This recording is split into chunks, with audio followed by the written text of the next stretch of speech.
آئینہ دیکھتے. ہمارے نوجوان بھی سارا دن آئینے کے آگے کھڑے رہتے ہیں، کبھی بال اس طرح کے بناتے ہیں، کبھی اس طرح کے.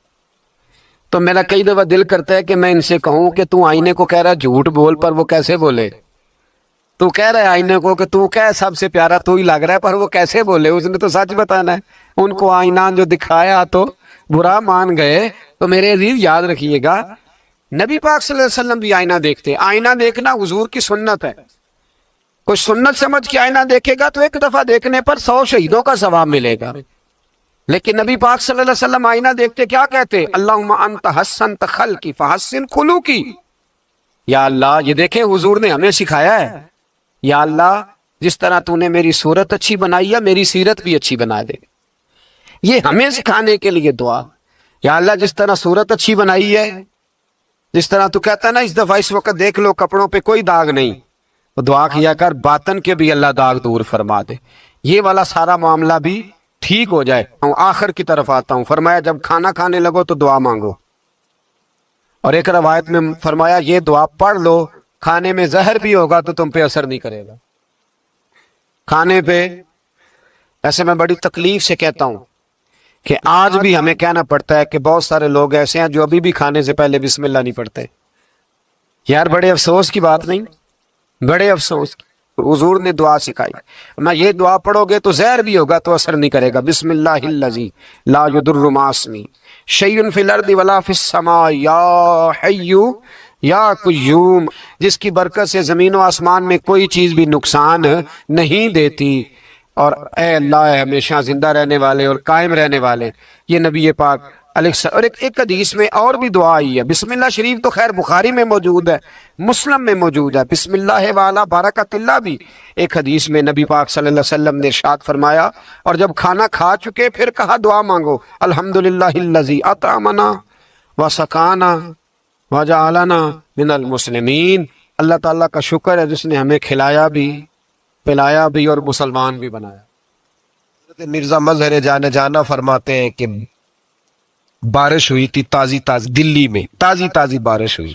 ایک بابا لکڑی کے جوتے پہنے کھڑا ہوں، اللہ اللہ اللہ اسی کسے دے کچھ بھی نہیں لگ دے نہ کوئی ساڈا دردی. بابا مست ہو کے جا رہا، اللہ اللہ کرتا جا رہا. ایک طوائف اپنے کوٹھے سے اتر کے تو سیڑھیوں پہ بیٹھی تھی، ساتھ اس کا یار بھی بیٹھا تھا. بابا اپنی مستی میں جا رہا تو بابا جی کے پیروں سے کچھ مٹی اڑی تو اس عورت کے کپڑوں پہ پڑ گئی. پرواہ نہیں، بزرگ گزر رہے. وہ یار اس کا دوڑا ہوا آیا، اس نے آ کر تھپڑ مارا. کا خیال نہیں سارے اس کے کپڑے آلودہ کر دیے، تو کدھر تیرا دماغ نہیں ٹھیک؟ بابے نے نظر اٹھائی، کہا بیٹے میں نے دیکھا نہیں، چل اللہ تیرا بھلا کرے، تو نے بدلہ لے لیا. بابا جی چپ کر کے وَإِذَا خَاطَبَهُمُ الْجَاهِلُونَ قَالُوا السَّلَامَ چپ کر کے گزر گئے. ٹھنڈ کا موسم تھا، بارش تازہ ہوئی تھی، حلوائی دودھ کاڑ رہا تھا. اس نے بٹھایا بابا جی کو پھٹے پہ، پیالہ پکڑا، دوڑ کے آگے بڑھا. بزرگ آ گئے، آئیے بیٹھیے. دودھ کا گرم پیالہ شکر ڈال کے دیا. بابا جی نے دودھ پیا، پھر نظر جھکی، پھر رنگ بدلا. کہنے لگے مالک تو کتنا بے نیاز ہے، کہیں تھپڑ مرواتا ہے کہیں دودھ پلاتا ہے. تیری بے نیازی ہے نا، ادھر تھپڑ مروایا یہاں دودھ پلایا، تو ہی جانتا ہے تیرے رنگ کیا ہے. ابھی بابا وہیں بیٹھا تھا، توڑے آئے پیچھے سے لوگ، شور ہوا. بابے کو دبوچ کے وہاں لے گئے جہاں اس نوجوان نے تھپڑ مارا تھا. کہا تو اللہ کا بندہ ہے، اللہ کے بندے بد دعا تو نہیں دیتے. ہوا کیا؟ کہا تو نے بد دعا دی ہے. کہا نہیں دی، بات بتاؤ. کہنے لگے اس نے تجھے تھپڑ مارا ہے، چھت پہ چڑھا ہے، پیر پھسلا ہے، گردن کے بل گرا ہے، من کا ٹوٹ گیا، مر گیا ہے، تو نے بد دعا دی ہے.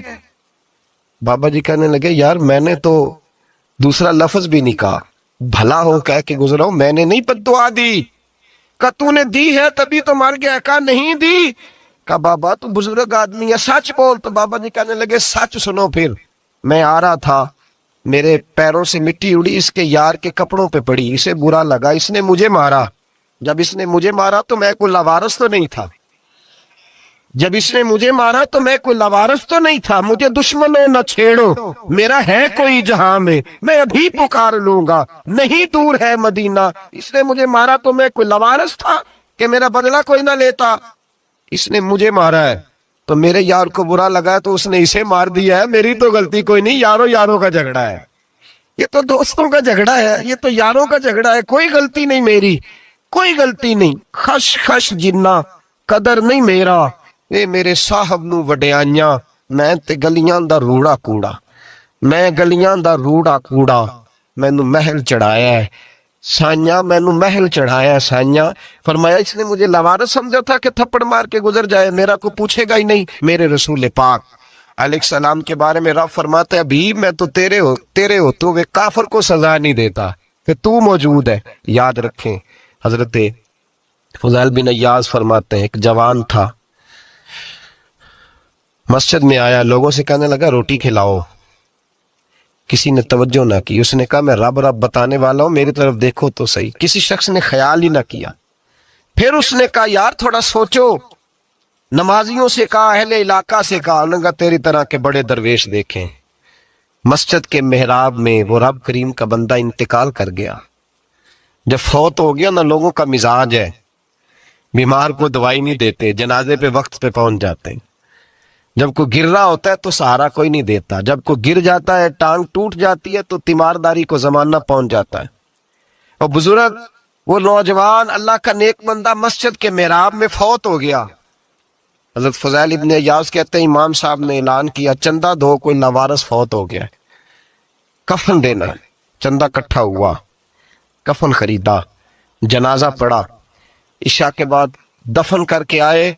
فجر کی نماز کے لیے جب امام اور مؤذن مسجد میں آئے تو چیخیں مارنے لگے، تڑپنے لگے، دور دور تک آوازیں پھیل گئی، دنیا دوڑی آئی، کیا ہوا؟ کہنے لگے وہ جو تم نے کفن پہنایا تھا وہ یہاں پڑا ہوا ہے، اور دیکھو کفن پہ تحریر لکھی ہے۔ تحریر کیا ہے؟ عرش کے مالک نے فرمایا میرے دوست نے روٹی مانگی تم نے دی نہیں، اس نے تمہیں میرے قریب کرنے کے لیے اپنی طرف توجہ کرائی، تم نے کی نہیں، اور میرا یار تمہارے کفن کا محتاج تھا، سنبھال کے رکھو اپنا کفن، میں نے اسے جنت کا لباس عطا فرما دیا، سنبھال کے رکھو، یہ کوئی لاوارثوں کا ٹولہ ہے۔ یاد رکھیں جو وارث والے ہیں، وارث والے ان کا رنگ اور ہے، جو ماننے والے ہیں ان کا مزاج اور ہے، اپنی زندگی لاوارثوں کی طرح نہیں۔